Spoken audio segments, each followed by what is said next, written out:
मेरे साथियों, आज हम आपको मेंसुरेशन के कुछ सवालें बताते हैं नंबर बाई नंबर। आपको हम पहला सवाल बताते हैं। एक वर्ग की भुजा 4 सेंटीमीटर की है। कै सेंटीमीटर की है? 4 सेंटीमीटर की। इसे काटकर 4 बराबर वर्गों में विभाजित किया गया है। प्रत्येक छोटे वर्ग का क्षेत्रफल क्या होगा? तो हमने प्रत्येक वर्ग यानी 4 बराबर भागों में बांटे जाएंगे। कहने का मतलब हल कर रहे हैं। ये एक वर्ग है। वर्ग हम जानते हैं, जिसकी चारों भुजाएं समान होती हैं उसे हम वर्ग कहते हैं। क्या कहते हैं? वर्ग कहते हैं।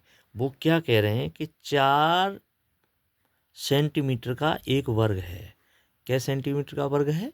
4 का। कहने का मतलब ये 4 सेंटीमीटर का है तो भुजा का एक भुजा है। भुजा क्या है? ये भुजा 4 की है तो ये भी भुजा 4 की ही होगी, क्योंकि वर्ग की चारों भुजाएं समान होती हैं, उसे वर्ग कहा जाता है। जिसके आमने सामने की भुजाएं बराबर होती हैं उसे आयत कहा जाता है। इसमें ये फर्क जरूर समझना। तो इसका मतलब 4 की फिर ये भी होगी और इसके सामने की ये है 4 तो ये भी 4 की होगी। कहने का मतलब इसके सामने की भुजा ये, इसके सामने की भुजा ये, इसका चारों भुजाएं समान होती हैं। इस वजह से 4 सेंटीमीटर का ये वर्ग है। इस वजह से चारों भुजाएं 4-4 सेंटीमीटर की होंगी। इस बात को तो हम समझ चुके हैं। अब हम क्या करते हैं, इसके 4 वर्ग बनाए। तो इसका बीच से ये लकीर होगी, बीच से यहाँ से भी लकीर होगी। कहने का मतलब 1 2 3 4 ये 4 वर्ग बन गए। लेकिन इसकी भुजाएं कितने कितने की हुई, इस बात को हम अंदाज लगाते हैं। कैसे?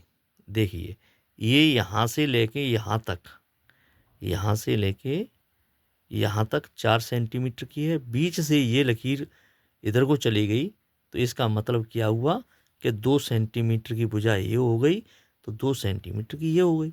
तो ये जब 2 सेंटीमीटर की है तो ये भी 4 की पूरी है, तो इसका मतलब ये भी 2 की हो गई और ये भी 2 की हो गई। ठीक है। जब 2 की ये हुई तो ये भुजा पूरी 4 की है, तो इसका मतलब 2 की फिर ये भी होगी तो 2 की फिर ये भी होगी। हमने कहा एक छोटा वर्ग बन गया, तो इस छोटा वर्ग की भुजाएं 2-2 सेंटीमीटर की हो गई और बड़े वर्ग की ये 4 सेंटीमीटर की है। तो उसने किया 4 टुकड़े किए, 4 बराबर वर्गों में बांटा गया। ठीक है, इस बात को हम समझ गए। तो 4 वर्गों में बांटा गया तो छोटा वर्ग कैसा बना? 2 सेंटीमीटर का ये, 2 सेंटीमीटर का ये। कहने का मतलब चारों भुजाएं 2-2 सेंटीमीटर वाली हो गई। ठीक है, ये बात समझ में आ चुकी। तो इसका मतलब है भुजा का क्षेत्रफल पूछ रहा है। क्या पूछ रहा है? प्रत्येक वर्ग का क्षेत्रफल क्या होगा? किसका? वर्ग का। किसका? वर्ग का। ये फॉर्मूला होता है, वर्ग का क्षेत्रफल बराबर भुजा का वर्ग। इस बात को नोट कर लें। ठीक है, तो भुजा कितने की है? भुजा कितने की है? 2 की। तो 2 का वर्ग हो गया। ठीक है, तो 2 का वर्ग मतलब 4। 4 सेंटीमीटर का एक छोटा वर्ग हुआ। 4 सेंटीमीटर का कौन सा वर्ग हुआ? छोटा वर्ग हुआ। इसका मतलब ये हुआ आंसर छोटे वर्ग का 4 सेंटीमीटर का हो गया। तो 4 सेंटीमीटर कौन सा है? डी आंसर है। यही हमारा उत्तर है।